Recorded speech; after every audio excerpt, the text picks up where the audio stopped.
Yang saya hormati dan saya muliakan Ketua DKM Masjid At-Taqwa beserta jajarannya. Yang saya hormati, saya muliakan para asatid dan ustadzat, para tokoh masyarakat, jamaah yang hadir pada pagi hari ini. Rahimani wa rahimakumullah, semoga kita senantiasa diberikan keberkahan oleh Allah Subhanahu wa taala. Alhamdulillah, alhamdulillahi wa kafa, wassalatu wassalamu ala habibil mustafa Muhammad ibni Abdullah wa ala alihi wa sahbihi wa ala man tabi'ahum bi ihsanin ila yaumiddin, ahli tuqa wal wafa. Alhamdulillah, kita masuk puasa yang ke-22 ya, bagi yang mulainya hari Ahad, dan ke-23 yang mulainya hari Sabtu. Semoga seluruh amal ibadah yang kita lakukan diterima, dikabul oleh Allah Subhanahu wa taala.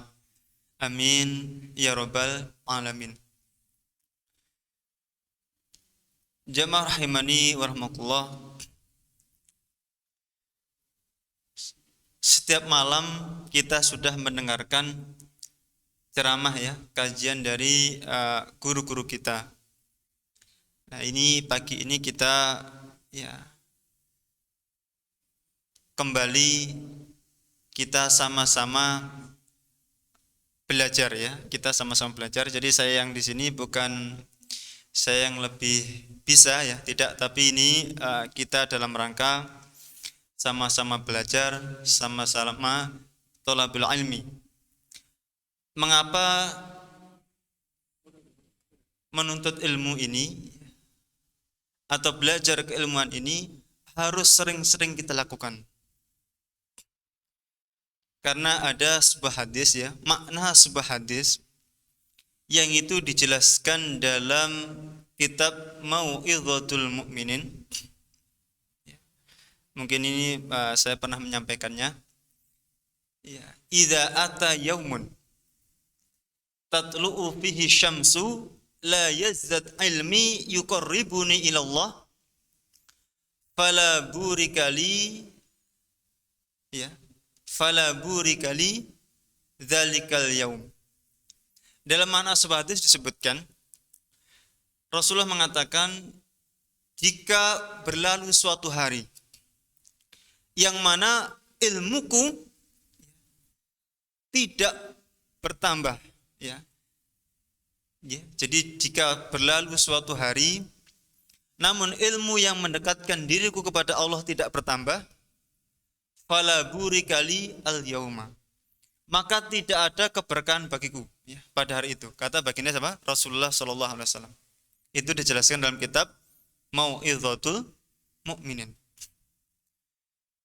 Dan juga dalam Tadhkirah Al-Qurtubi ya, Tadhkirah Al-Qurtubi, Imam Al-Qurtubi ini adalah salah seorang mufassir yang mana tafsir Al-Qurtubi adalah diteliti adalah tafsir yang paling banyak dipelajari oleh kaum muslimin, nomor 3 ya. Jadi nomor tafsir urutan ketiga yang paling banyak dipelajari oleh kaum muslimin, tafsir apa? Al-Qurtubi. Ya, tafsir Al-Qurtubi ini termasuk tafsir yang bercorak fikih ya. Coraknya adalah corak fikih. Ya. Dalam Tadhkirah Al-Qurtubi disebutkan, kita akan pengen ya, masuk surganya itu hisabnya tidak berat. Gitu ya. Setiap orang yang beriman dan mati dalam keadaan iman pasti akan masuk surga. Tetapi ada hisabnya. Bagaimana agar masuk surga tanpa hisab? Imam Al-Qurtubi menjelaskan dalam Tadhkirah Al-Qurtubi yang itu dikutip dalam kitab Al-Mau'izatul Mu'minin, bahwasanya inna talibal ilmi yadkhul jannah bi ghairi hisabin. Orang yang senantiasa menuntut ilmu, ya, artinya ya dia bersungguh-sungguh menuntut ilmu, setiap hari menuntut ilmu, yadkhul jannah bi ghairi hisab. Dia masuk surga tanpa hisab. Kenapa? Karena setiap dia menuntut ilmu, dia diampuni dosanya. Kenapa? Karena malaikat, makhluk-makhluk Allah di bumi, bahkan yang ada di lautan, itu mendoakan, memohonkan ampun untuk orang yang menuntut ilmu. Maka ya ketika ada yang ya kita sama-sama belajar, ini kita niati untuk menuntut ilmu. Agar apa? Agar dengan ilmu tersebut bisa mendekatkan diri kita kepada Allah Subhanahu wa taala. Ya, itu akan diberkahi. Artinya makhluk-makhluk Allah itu mendoakan, memohonkan ampun kepada Allah untuk orang yang menuntut ilmu. Semoga kita termasuk di dalamnya. Amin ya rabbal alamin. Salat dan salam semoga tetap tercurah limpahkan kepada baginda Rasulullah sallallahu alaihi wasallam, kepada para sahabat, tabi'in, tabi'ut tabi'in, dan semoga kita semuanya termasuk umat Rasulullah yang kelak mendapatkan syafaat uzma. Ya, kita tahu ya, syafaat uzma adalah syafaat terbesar. Yaitu syafaat uzma, pertolongan yang diberikan oleh Rasulullah sallallahu alaihi wasallam atas izin Allah Subhanahu wa taala kelak di yaumil qiyamah. Pada kesempatan pagi hari ini ya, saya ingin sedikit sharing ya. Ya, jadi karena tadi malam ya sudah i'tikaf, sudah qiyamul lail ya. Mungkin sudah pada lelah ya. Artinya ya kalau kita materinya dibanyakin ya, mungkin ya sedikit saja yang masuk kan. Makanya kita santai saja. Mungkin nanti bisa diskusi ya. Dan nanti yang jawab tidak harus saya ya. Dan mungkin juga saya belum tahu jawabannya. Mungkin nanti bisa menjadi PR dan sebagainya. Ini terkait dengan firman Allah Subhanahu wa taala.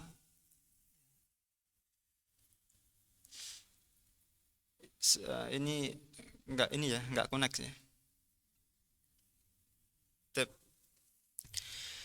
Jadi tentang zakat, salah satu yang dijadikan acuan adalah firman Allah Subhanahu wa taala, wa aqimus shalah wa atuz zakah. Dirikanlah salat dan tunaikanlah zakat. Salat 5 waktu wajib, maka zakat itu hukumnya juga wajib. Salah satu yang menunjukkan zakat itu wajib diantaranya adalah firman Allah Subhanahu wa taala dalam surat At-Taubah, a'udzubillahi minasyaitonirrajim, walladzina yaknizuna adh-dhahaba wal fiddata wa la yunfiquna fi sabilillah fabashshirhum bi'adzabin alim.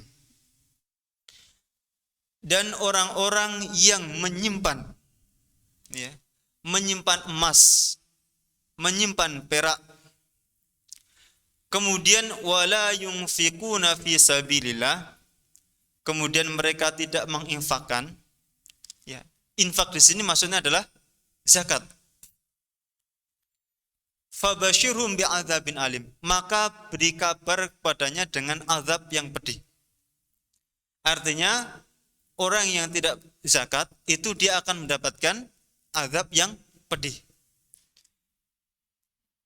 Kalau di dunia orang yang tidak mau membayar zakat itu diperangi. Di antaranya adalah Abu Bakar As-Siddiq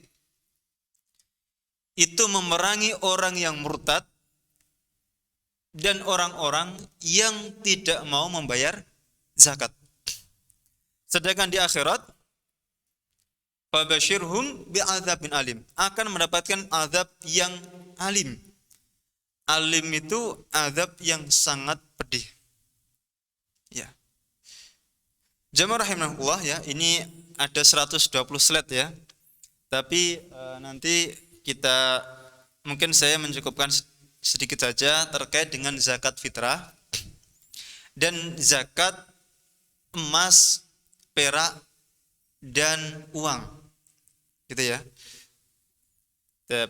Ini langsung saja ke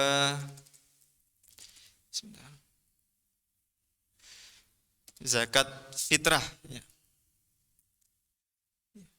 Karena ini sebentar lagi kita akan membayar zakat fitrah. Mungkin sedikit mempelajari hadis-hadis Rasulullah SAW terkait dengan zakat fitrah ini.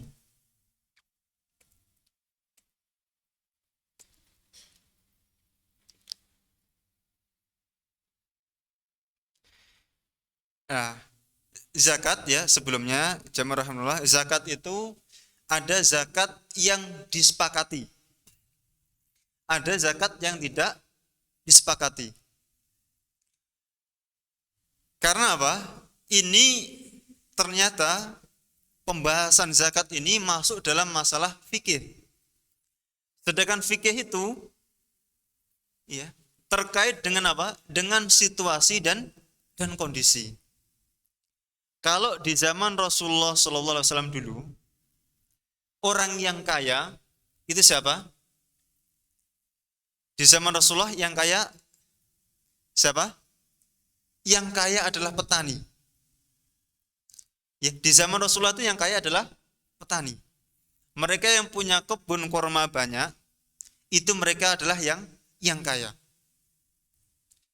Sekarang ini di Indonesia ya, dan mungkin di mana-mana ya, itu petani itu mayoritas miskin, sedikit sekali petani yang kaya. Karena apa? Ya, biaya untuk cocok tanam ya, artinya untuk bertanam sampai panen itu biayanya sangat mahal. Pupuk mahal. Sedangkan harga panennya itu jarang naik. Sehingga petani itu banyak yang sangat pas-pasan atau bahkan min. Tidak hanya pertanian di sini, maksudnya adalah juga termasuk peternakan ya. Peternakan juga sama. Sekarang ini pakan, pupuk itu dikendalikan oleh pihak yang bukan petani. Sehingga petani itu sekarang ini banyak yang miskin. Kalau di zaman Rasulullah itu tidak, yang kaya adalah petani. Nah, sekarang ini yang kaya adalah banyak pedagangnya, tengkulaknya. Artinya kemudian para ulama kontemporer sekarang itu memasukkan zakat profesi. Dulu di zaman Rasulullah tidak ada zakat profesi. Maka tadi kembali karena zakat profesi ini adalah kontemporer, maka ada yang setuju, ada yang tidak setuju. Yang tidak setuju adanya zakat profesi karena di Al-Quran, di hadis, dan di zaman Rasulullah tidak ada. Adapun yang mengatakan zakat profesi ini ada, itu karena ilahnya itu ada, alasannya itu ada. Seperti di zamannya baginda Rasulullah SAW, yang kaya adalah orang-orang kayak pengacara itu kan lebih kaya daripada petani. Orang yang profesinya berdagang, tengkulak, itu lebih kaya daripada petaninya. Kita langsung saja ke zakat yang disepakati adalah zakat fitrah. Ini beberapa dalil yang mensyariatkan zakat fitrah. Di antaranya adalah khabar Ibnu Umar. Fima rawahu al-jamaah illa Ibnu Majah. Ya, jadi yang meriwayatkan adalah jamaah minal ahli hadis. Di antara jadi Imam Muslim, Imam Bukhari dan yang lainnya. Farada Rasulullah sallallahu alaihi wasallam zakat al-fitri min Ramadana 'ala nasi sa'an min tamrin. Jadi farada artinya adalah Rasulullah sallallahu alaihi wasallam mewajibkan zakat, ya, zakat fitrah, ya. Kita zakat fitri, kita menyebutnya zakat fitrah pada bulan Ramadan atas setiap manusia. Berapa? Ukurannya adalah so'an, satu so' dari kurma. Au so'an min syairin, atau satu so' dari tepung gandum. Ala kulli hurrin au abdin, atas setiap orang yang merdeka dan juga budak.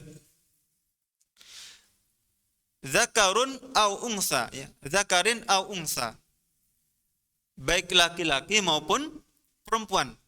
Minal muslimin, dari orang yang muslim. Jadi dari orang-orang muslim. Ya. Jadi hukum zakat fitrah ini hukumnya adalah wajib. Ya. Kemudian ya, hadis yang berikutnya ini dari khabar Ibnu Abbas, hadis dari Ibnu Abbas. Ibnu Abbas ini adalah sepupu siapa? Baginda Rasulullah sallallahu alaihi wasallam. Putra dari Abbas, paman Rasulullah sallallahu alaihi wasallam. Farada Rasulullah sallallahu alaihi wasallam zakatul fitri, ya, tuhrata lis-shaim. Jadi zakat fitrah ini adalah untuk membersihkan jiwanya orang yang berpuasa. Jadi zakat fitrah itu fungsinya apa? Untuk membersihkan jiwanya orang yang berpuasa. Kalau zakat mal itu untuk membersihkan apa? Harta. Kalau zakat fitrah itu untuk membersihkan jiwa orang yang berpuasa. Dari apa? Minal lagwi warrafathi. Dari kelalaian. Ya. Atau perbuatan yang tidak baik. Ya, warrafathi. Artinya kita ketika berpuasa, ya, karena puasa itu kan sesuatu yang luas. Artinya kita puasa itu tidak hanya menahan dari lapar dan dahaga saja, tapi juga menahan dari amarah, menahan dari untuk senantiasa, ya, berzikir kepada Allah Subhanahu wa taala dan sebagainya. Maka ya, dosa-dosa kecil ketika kita berpuasa, ya, dari kita lalai dan sebagainya, itu dapat ditebus dengan zakat fitrah ini. Kemudian wa tu'matun lil masakin. Zakat fitrah itu adalah makanan untuk orang-orang yang miskin. Faman addaha qabla sholati fahiya zakatun maqbulatun. Barang siapa yang mengeluarkan zakat tadi sebelum sholat Id, ya, sebelum sholat Id, artinya batas terakhirnya adalah sholat Id. Sebelum sholat Id, itu adalah dikatakan sebagai zakat fitrah, makbulah, yang diterima. Waman addaha ba'da sholati fahiya shadaqatun minas shadaqat. Adapun orang yang mengeluarkan zakat fitrahnya setelah sholat Id, maka statusnya bukan zakat fitrah, tapi statusnya apa? Sedekah biasa. Jadi zakat tadi tidak berfungsi sebagai apa? Pembersih jiwanya, tetapi hanya sedekah biasa.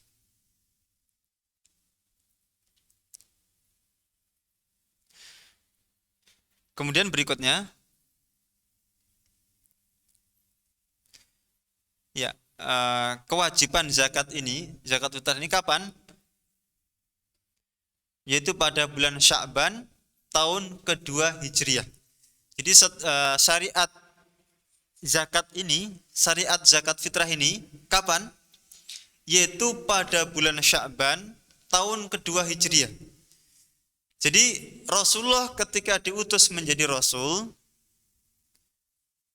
14 tahun lebih ya, 14 tahun lebih berikutnya itu baru ada syariat zakat fitrah. Sebelumnya tidak ada. Ya. Bisa dipahami nih ya? Ya, jadi syariat zakat, demikian pula syariat perang. Syariat perang, syariat puasa ini setelah Hijriah. Pada fase Makkah itu yang diperbaiki adalah masalah akidah saja. Ya, ini waktu pembayaran.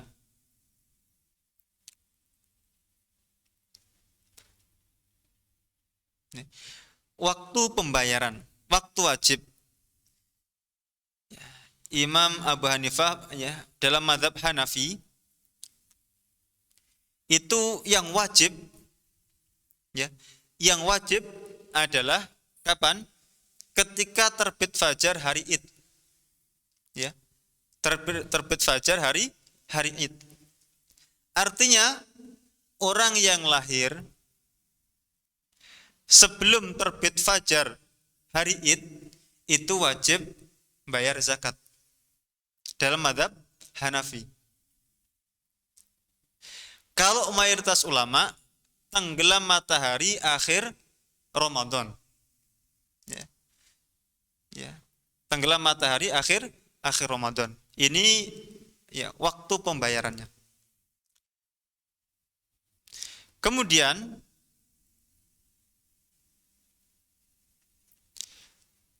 ini waktu menyerahkannya ya, waktu menyerahkannya.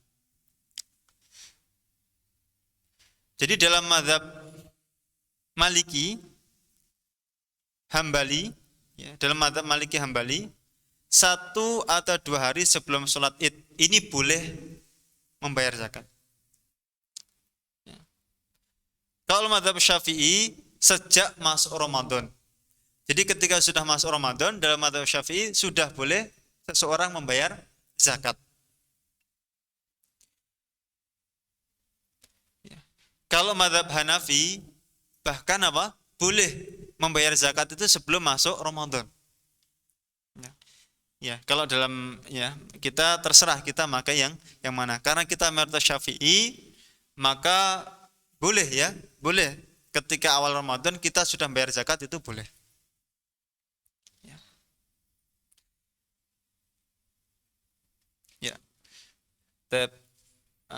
Kemudian sekarang ini kalau ukuran zakat kita sudah tahu semuanya ya.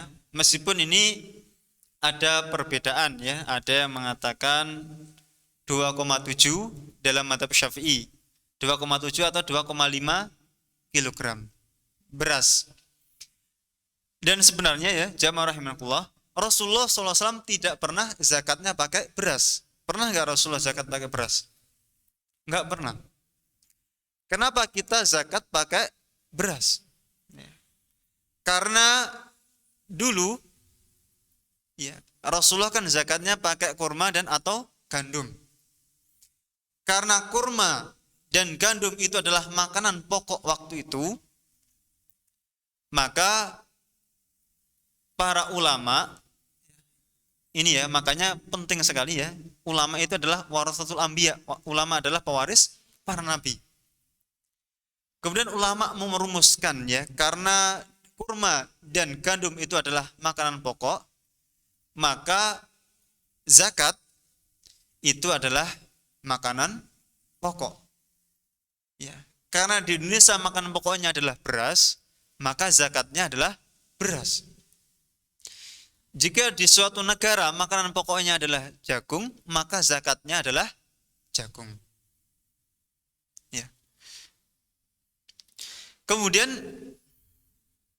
terkait dengan bolehkah zakat dengan uang? Bolehkah zakat fitrah dengan uang? Ini mayoritas ulama tidak membolehkan. Ya, zakat dengan uang mayoritas ulama tidak membolehkan. Yang membolehkan adalah Imam Hanafi saja. Apa dalil Imam Hanafi? Ya, qauluhu sallallahu alaihi wasallam, aghnuhum anil mas'alati fi mithli hadzal yaum. Jadi dalam hadis ini Rasulullah mengatakan, ya, kayakanlah orang-orang miskin. Ya.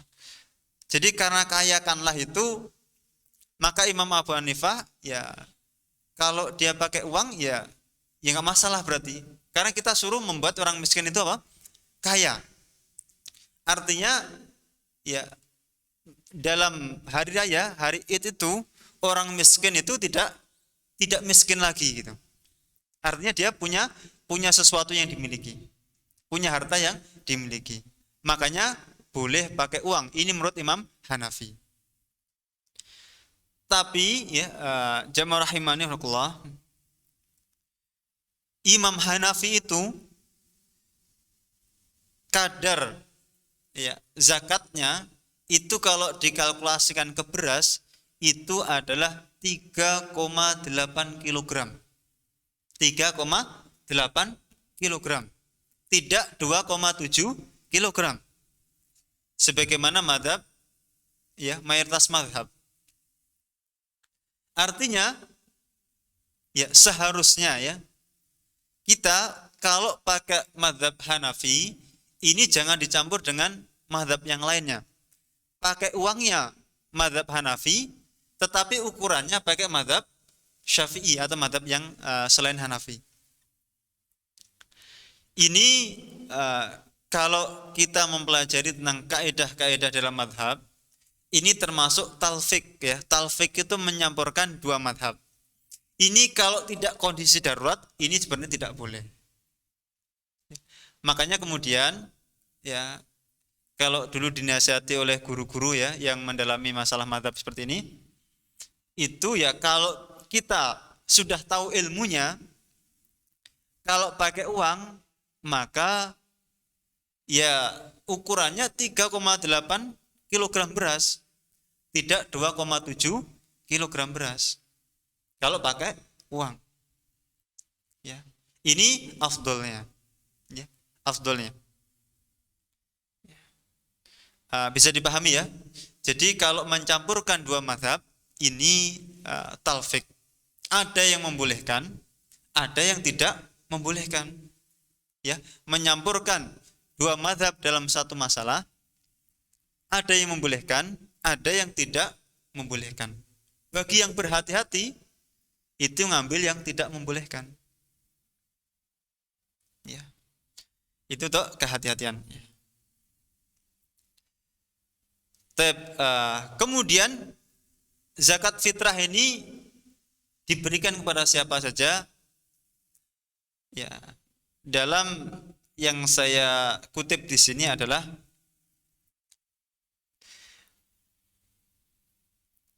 jadi musrifu zakatil fitri, ya, wa musarifu zakatil mafruḍah. Jadi pendistribusian zakat fitrah ini disamakan dengan zakat yang wajib, maksudnya adalah zakat mal. Jadi kepada siapa zakat fitrah ini diberikan, ini sama dengan zakat mal, diberikan kepada 8 asnaf. Zakat fitrah juga sama, diberikan kepada 8 asnaf. Nanti mungkin yang menjadi ikhtilaf di kalangan ulama adalah siapa yang masuk dalam asnaf fisabilillah, ya, fisabilillah. Dan itu memang ulama berbeda pendapat. Ada yang mengatakan fisabilillah itu orang yang berperang di jalan Allah, ada yang mengatakan orang yang berhaji, Ada orang yang mengatakan orang yang menuntut ilmu. Orang yang menuntut ilmu. Nah, ini memang ada perbedaan pendapat di kalangan ulama. Ini terkait dengan zakat fitrah. Sekarang sedikit terkait dengan zakat emas ya, emas, perak dan ini kita perlu sedikit mengetahui ya tentang kenapa uang kok dizakati gitu. Padahal dalam hadis, dalam ayat Al-Qur'an itu kan cuma emas dan perak. Kita lihat sejarahnya ya. Ya. Zakat harta ini yang disepakati oleh ulama emas, perak dan uang. Ya, ya pengertian emas atau zahab ya ini sudah tahu semuanya ya tentang apa itu emas, apa itu perak. Tidak saya bahas ini, kita lewatin aja. Ya. Ya. Ini sejarahnya ya. Dulu dinar di zaman Rasulullah itu alat tukarnya apa? Pakai dinar. Ya. Alat tukarnya itu pakai apa? Pakai dinar. Dinar itu terbuat dari emas. Nah, dinar itu dari mana? Dinar itu dari Romawi. Jadi dinar itu sebenarnya bukan dari Islam. Awalnya dinar itu dari Romawi. Nah, ini kita lihat ya, kata dinar itu dari bahasa Romawi, denarius. Ya, dinar itu dari bahasa apa? Romawi, denarius. Nah, dulu di zaman Rasulullah itu dinarnya itu tidak bertuliskan la ilaha illallah. Dinar bertulisan la ilaha illallah ini setelah Rasulullah. Dulu dinarnya di zaman Rasulullah itu pakai gambar Romawi. Ya, dulu gambarnya adalah 2 dimensi. Maka dari situ ada ulama yang membolehkan gambar. Karena dulu di zaman Rasulullah itu dinar itu ada gambar 2 dimensinya. Dan itu Rasulullah tidak mengkritisinya. Gitu ya. Jadi dinar itu dari denarius Romawi.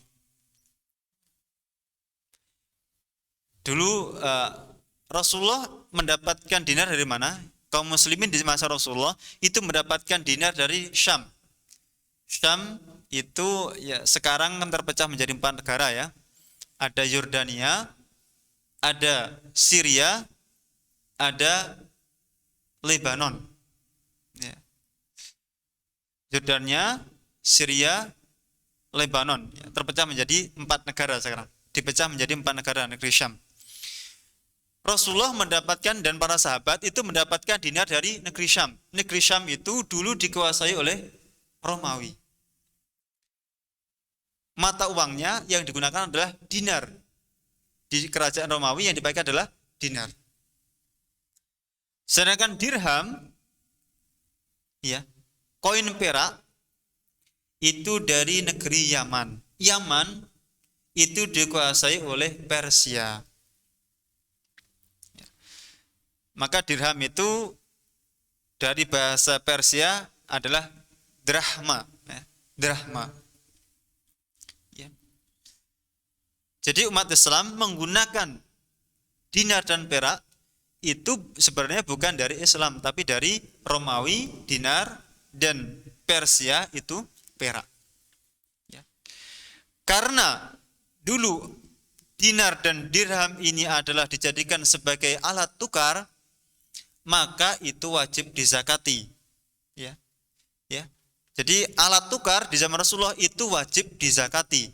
Lah, kita di Indonesia alat tukarnya adalah uang.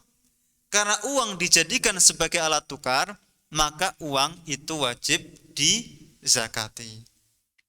Gitu ya.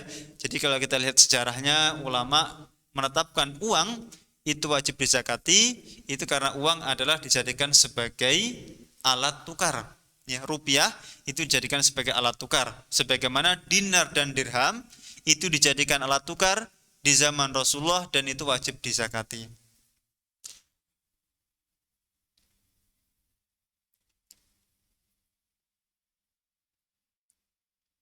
Tep. Kemudian yang dijadikan standar apa gitu? Nisabnya apa gitu? Kalau ya sebentar ini ya nisabnya. Kalau nisabnya emas itu berapa? 85 gram. Sekarang segram 1 gramnya berapa emas itu? Ini emas yang 24 karat ya. Yang 24 karat itu sekitar 1 jutaan sekarang. 1 jutaan. Jadi orang yang punya emas 85 gram ya ini dimiliki selama setahun.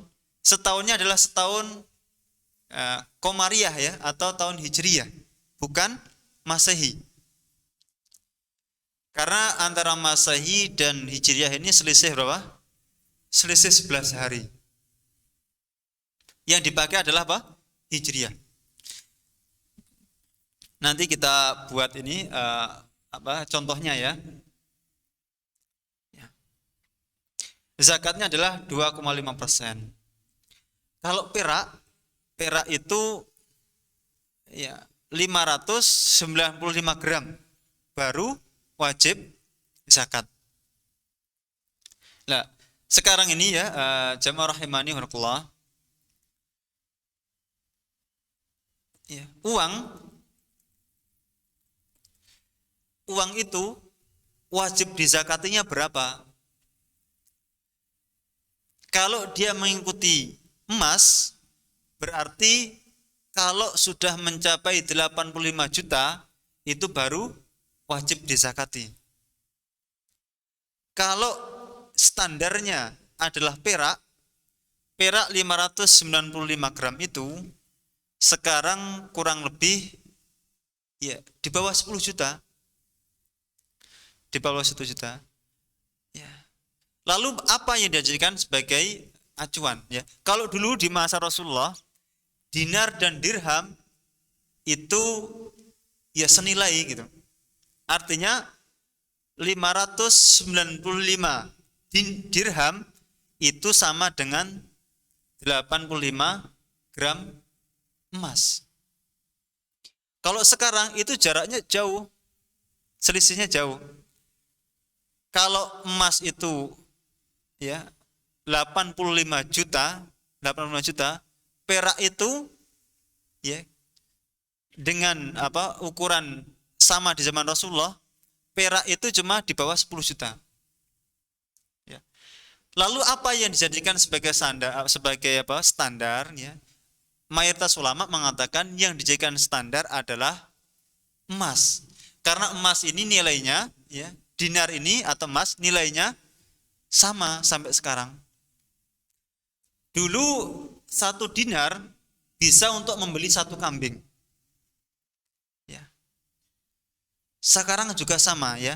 1 dinar itu ya kurang lebih kalau sekarang itu ya 1 dinar kurang lebih 4 juta lebih dikit. Sekarang uang 4 juta itu bisa untuk membeli kambing. Artinya apa? Nilai dinar atau emas ini lebih stabil, sangat stabil daripada dirham. Maka mayoritas ulama yang dijadikan standar adalah apa? Dinar atau emas. Maka di sini ya orang yang memiliki uang ya 85 juta, misalkan tanggal 1 Ramadan memiliki uang 85 juta. Nanti Ramadan tahun berikutnya, tanggal 1 Ramadan berikutnya, itu uang 85 juta tadi masih ada. Maka itu wajib dizakati berapa? 2,5%. Ya. Nah, nanti ada perbedaan di kalangan ulama ya. Nah, ini kita langsung aja lompati ya. Ini saya katakan tadi ya. Ini tahun 2016 ya. Ini tahun 2016. Tahun 2016 itu 1 gram emas itu masih 500.000. Tahun 2016. Sekarang sudah 1 juta. Ini tahun 2016. Tahun 2016 orang yang punya uang 42,5 juta ya, 42,5 juta dimiliki selama setahun ya, itu wajib zakat 2,5%. Nah, sekarang itu 85 juta. Nah, itu bisa diartikan memang inflasinya sampai segitu ya. Sudah ya 50% ya. 100% ya. Inflasinya sudah 100%. Ini data tahun 2016. Kalau sekarang perak itu ya sekitar artinya 600 gram atau tadi 595 dibulatkan menjadi 600 gram itu sekarang itu kurang lebih 10 jutaan. Kalau itu apa? Perak. Ya.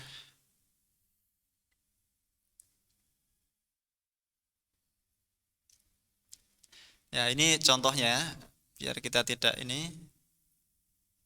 Haul itu dimiliki selama setahun.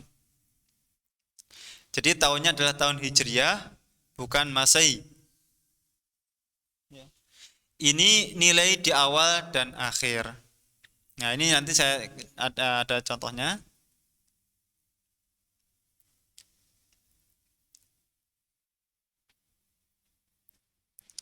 Ya. Ada perbedaan di kalangan ulama ya.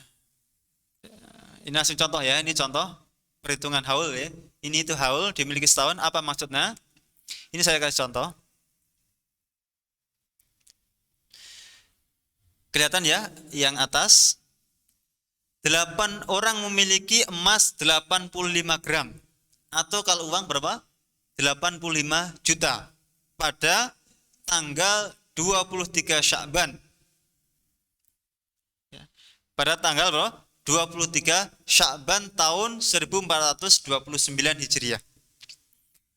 Kemudian uang 85 juta tadi, atau kalau emas 85 gram itu terus dia miliki. Jadi antara bulan Sya'ban, bulan Ramadan, bulan Syawal ya, sampai nanti bulan Sya'ban tahun berikutnya itu uangnya tidak berkurang dari 85 juta. Jadi ada uang yang nganggur ya, yang tidak kepakai, itu 85 juta. Itu dimiliki dari bulan Sya'ban tahun 1429 sampai tahun bulan Sya'ban tahun berikutnya, uangnya tadi tidak berkurang.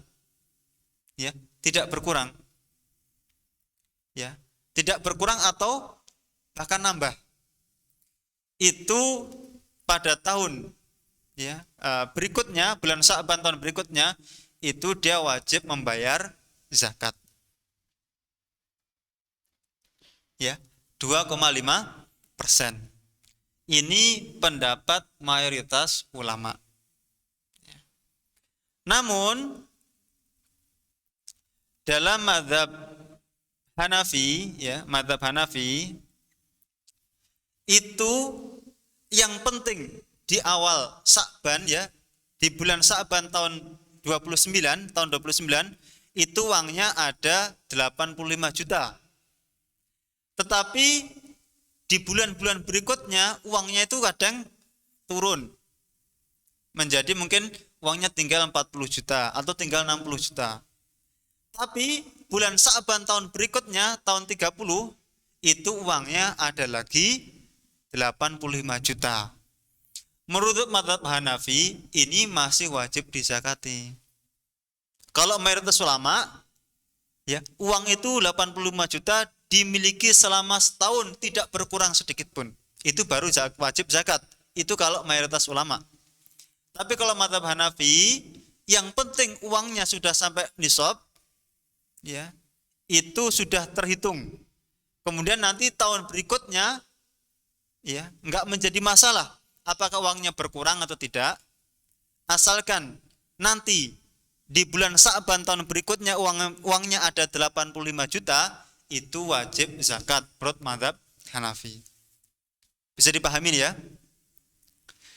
Jadi kalau mayoritas ulama selama setahun 85 juta itu tidak berkurang sama sekali. Kalau berkurang berarti tidak wajib zakat. Ya. Ya. Mungkin cukup ya. Saya karena kita tadi sampaikan ya sudah banyak yang tadi ikut iktikaf dan sebagainya. Mungkin kalau ini takut lupa ya. Mungkin kita cukupi dulu. Silakan mungkin kalau ada jamaah yang ingin menambahkan, kami persilahkan.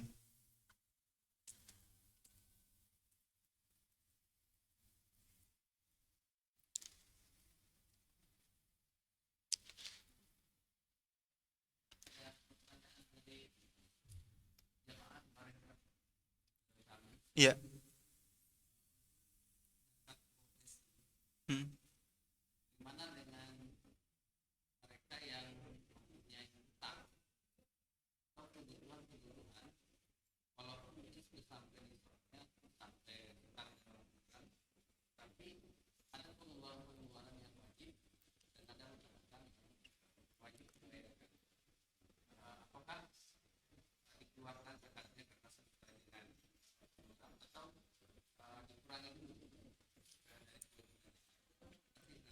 Iya, terkait dengan zakat profesi ya, sekali lagi zakat profesi ini ya tidak disepakati oleh para ulama.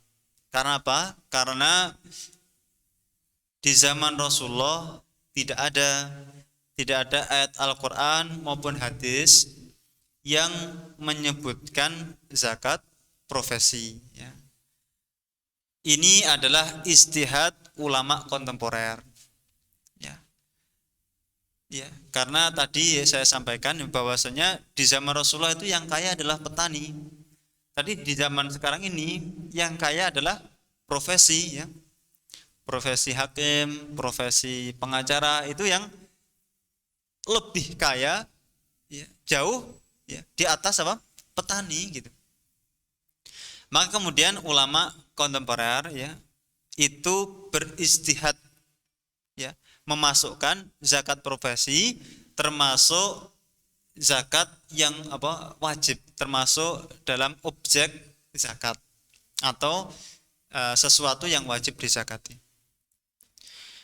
Ya, tentu saja karena zakat profesi sendiri itu masih diperselisihkan. Kemudian maka terkait dengan berapa atau apa namanya nisabnya untuk seorang bayar itu, apakah dia dikurangi dengan kebutuhan atau tidak, maka pendapat yang itu lebih diterima adalah dikurangi dulu. Jadi misalkan gajinya 10 juta ya, dikurangi untuk membayar hutang, dikurangi untuk kebutuhan-kebutuhan, baru sisanya itu dipotong 2,5% seperti itu. Ini pendapat yang lebih meringankan gitu. Karena kalau PNS sendiri itu kan sebenarnya sudah ada potongan pajaknya juga gitu. Jadi sudah dipotong pajak, kalau harus dipotong zakat lagi itu sangat memberatkan. Maka pendapat yang saya rasa lebih maslahat adalah ya dikurangi dulu untuk kebutuhan, untuk bayar hutang, baru sisanya itu dipotong 2,5%. Dan waktu pembayarannya ada yang dikalkulasikan dulu ya, selama 1 tahun baru dibayarkan. Ada yang setiap bulan. Ya ini diserahkan ke masing-masing. Biasanya kalau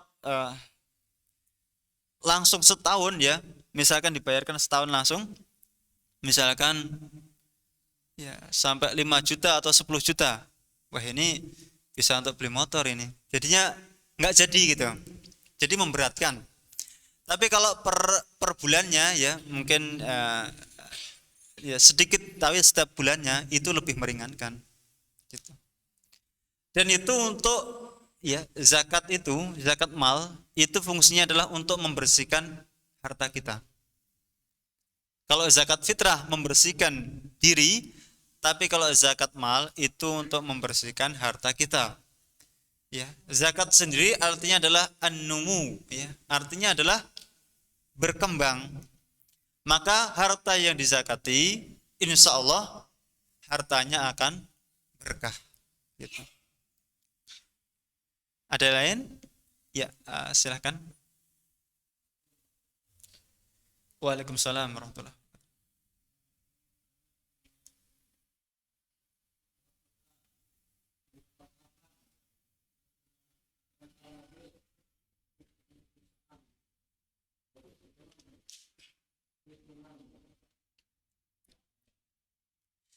Ya, jadi zakat rumah ya, kalau rumah itu ditempati, misalkan kita punya, ya semoga aja kita punya 3 rumah gitu ya misalkan, 3 rumah besar-besar, tapi itu ditempati semuanya, itu tidak wajib zakat, tidak wajib dizakati. Tapi kalau rumahnya itu digunakan untuk dikontrakin, ya, maka ya hasil dari kontrakan itu wajib dizakati ketika ya mencapai nisabnya, gitu. Ketika apa? Mencapai nisabnya. Kalau enggak ya enggak, gitu. Jadi rumah, meskipun rumahnya mewah, tapi ya ditempati, mungkin ya rumah ini ya pokoknya rumahnya ditempati, mungkin dia gantian gitu tidurnya, hari ini di rumah ini, hari ini di rumah ini, itu tidak wajib dizakati. Tapi kalau itu dijadikan sebagai dagangan, ya artinya dikontrakin atau disewakan, itu menjadi objek pajak, objek wajib pajak. Gitu ya, Pak. Ya, silakan, Bu.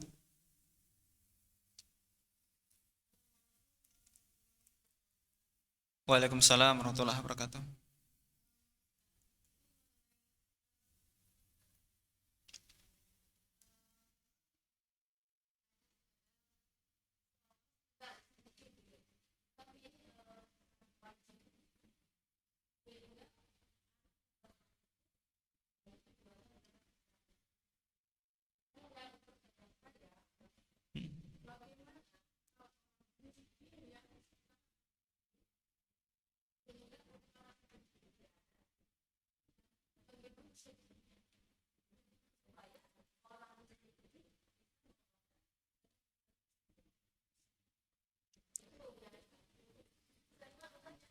Ya,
Ya, jadi terkait dengan zakat fitrah itu bagi orang yang miskin yang tidak wajib bayar zakat fitrah adalah orang yang di hari Id itu tidak memiliki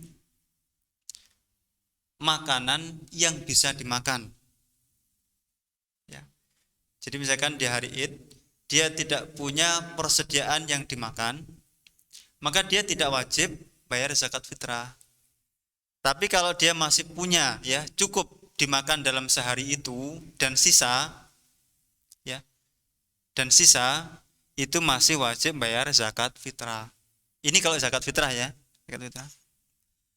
Kemudian kalau terkait dengan ya apakah ya 8 asnaf itu fisabilillah bisa dimasukkan guru, yang diperselisihkan itu fisabilillah itu adalah pertama orang yang berperang di jalan Allah.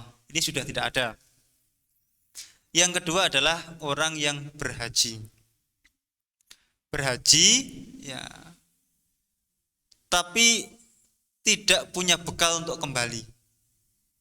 Maka boleh ya, karena dulu kan ya kita haji dari Indonesia itu kan berangkatnya aja bisa 1 bulan ya kan, bisa nyampe.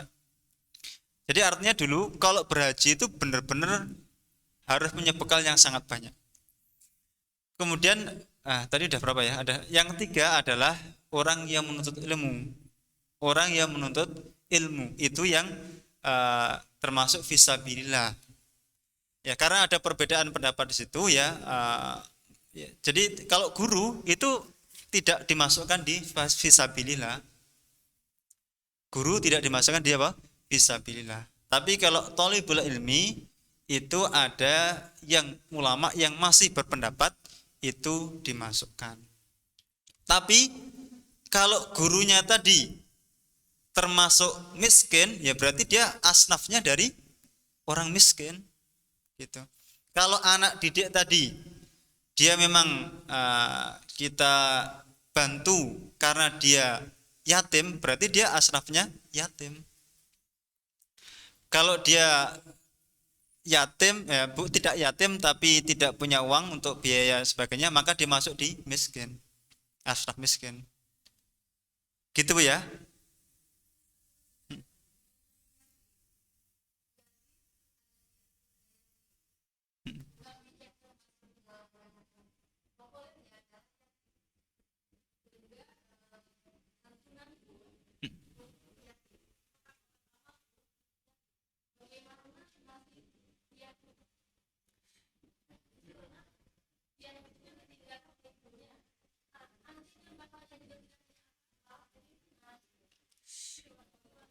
Ya, sebenarnya yatim itu ya bisa yatim saja, bisa piatu, bisa yatim piatu. Jadi kalau dalam masalah zakat ini ya, yatim itu adalah orang yang tidak punya ayah atau tidak punya ibu atau yang tidak punya ayah ibu, itu masuk di yatim. Gitu. Eh, Kalau yatim itu diperluas dalam bukan konteks zakat, orang jomblo itu yatim gitu. Kalau itu diperluas gitu ya. Tapi kalau dalam konteks zakat ini, yatim itu orang yang ditinggal oleh ayahnya atau ibunya. Dan juga dalam istihad ulama ya, kalau nggak salah masa sahabat, anak yatim itu dia mendapatkan zakat ketika miskin. Kalau yatimnya tadi tidak miskin, ya tidak dapat zakat. Jadi hukum fikih ini itu melihat situasi dan kondisi seperti itu. Kalau tadi ya guru itu tidak termasuk fisabilillah. Tapi kalau dia miskin, ya berarti dia dapat asnaf dari miskin tadi. Gitu Bu ya? Ya, ya sama-sama.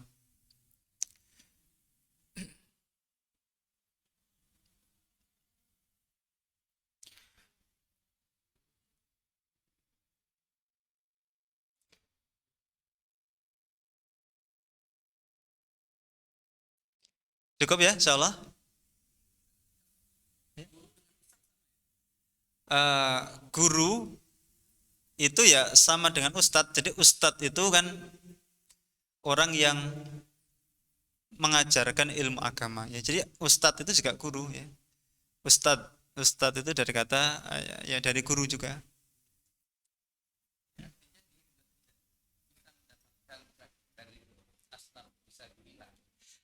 Ya, ustadz juga dia tidak termasuk di masuk itu ya. Ada mungkin ada yang berpendapat, tetapi pendapat yang saya rasa itu kuat, itu ustadz itu tidak termasuk di fisabilillah.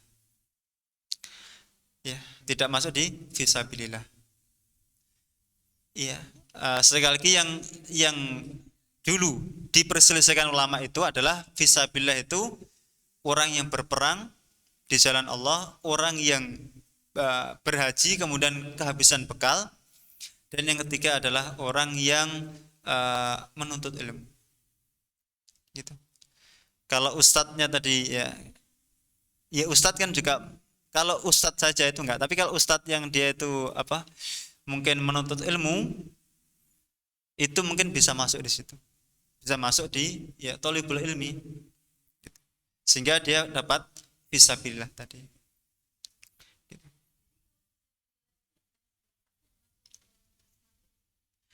Ya kalau di asnaf itu fisabilillah dulu itu adalah orang yang berperang di jalan Allah.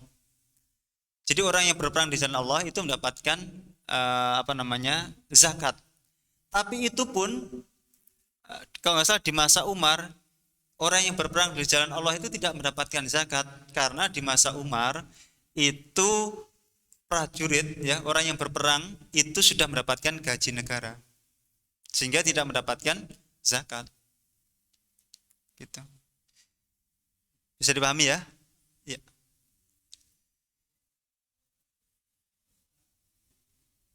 Iya. Iya.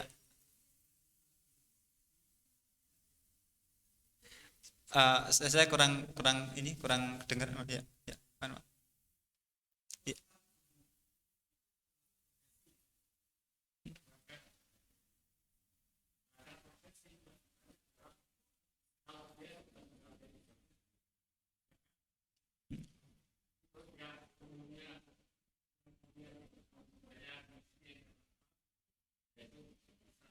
Ya. Ya betul gitu. Ya. Ya betul ya. Jadi kalau guru, ustadz itu kan profesi juga ya. Dia masuk sekarang masuk di profesi ya. Kalau dia kaya ya dia malah membayar zakat gitu. Ya. Jadi guru itu kan ya tadi Bapak menambahkan ya, guru itu kan profesi sekarang. Iya, iya. Dosen itu kan ya dia gajinya juga besar gitu.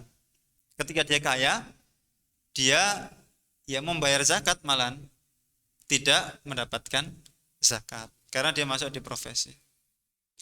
Ya mungkin ya ya silakan.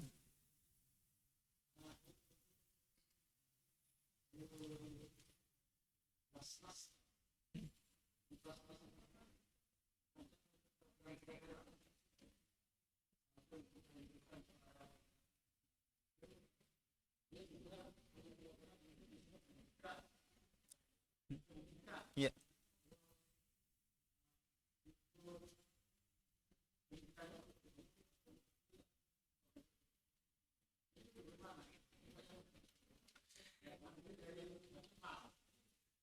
ya. Jadi itu masalah kontemporer juga ya. Zakat untuk pendidikan ya. Mungkin kalau yang saya banyak pelajari di situ adalah pendidikannya itu untuk duafa dan yatama. Itu baru boleh. Tapi kalau itu diperuntukkan untuk pendidikan orang-orang elit yang jelas nggak bisa. Gitu. Dan Basnas itu kan artinya adalah badan resmi ya. Artinya dia di situ ya ada ahlinya, ahli di bidang agamanya.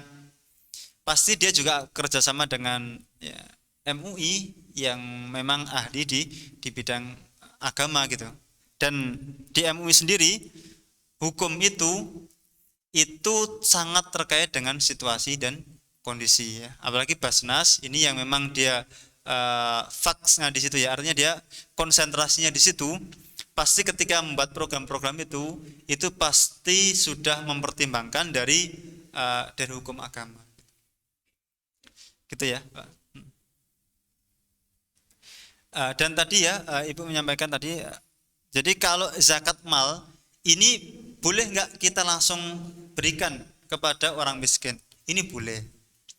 Tapi ketika zakat itu kita berikan ke amilnya, ini maslahatnya lebih besar. Kenapa? Karena ya ini manfaatnya lebih besar. Karena amil itu adalah orang yang mengambil harta dari orang-orang yang wajib zakat, kemudian dia menjaga harta tersebut ya, harta zakat tersebut, kemudian mendistribusikan. Bahkan kalau kita lihat amil itu dia juga bertanggung jawab mengawasi orang-orang yang diberikan zakat tersebut. Jadi amil itu mengapa dia mendapatkan 1/8 atau 12,5% dari harta zakat yang dikumpulkan? Karena tugasnya tadi berat. Dia mengambil dari orang yang kaya yang wajib zakat, kemudian menjaga harta tersebut, ya, mencatat, kemudian dia mengelompokkan, ya, mencari mendata orang-orang yang wajib mendapatkan zakat, mendistribusikan, kemudian mengawasinya. Sampai seperti itu Bapak, kewajiban amil. Gitu ya. Kemudian juga ketika kita langsung membayarkan zakat ke orang yang bersangkutan, itu ketika kita sudah meninggal, dia nggak dapat lagi. Tapi kalau kita lewat amil, ya, kita lewat amil, ya, ketika kita sudah wafat, orang yang kita kasih zakat tadi, dia akan masih mendapatkan dari amil gitu. Jadi kita tetap mendapatkan pahala terus-menerus gitu. Karena kita memberitahu pada amil, oh ini orang miskin, dia perlu mendapatkan zakat. Kita akan mendapatkan pahala terus gitu. Tapi kalau kita sendiri ngasih, kita wafat, sudah selesai di situ. Cukup ya, insyaallah ya. Semoga ya pertemuan ini, ya, pembelajaran kita di pagi hari ini diberkahi oleh Allah Subhanahu wa taala. Ada benarnya itu dari Allah Subhanahu wa taala, adapun ada kesalahan, kekhilafan itu dari kekhilafan saya sendiri. Semoga Allah mengampuni kita semuanya. Amin ya rabbal alamin. Kita tutup dengan doa kafaratul majlis. Subhanakallahumma wa bihamdika asyhadu an la ilaha illa anta astaghfiruka wa atubu ilaik. Hadanallahu wa iyyakum ajma'in. Wassalamualaikum warahmatullahi wabarakatuh.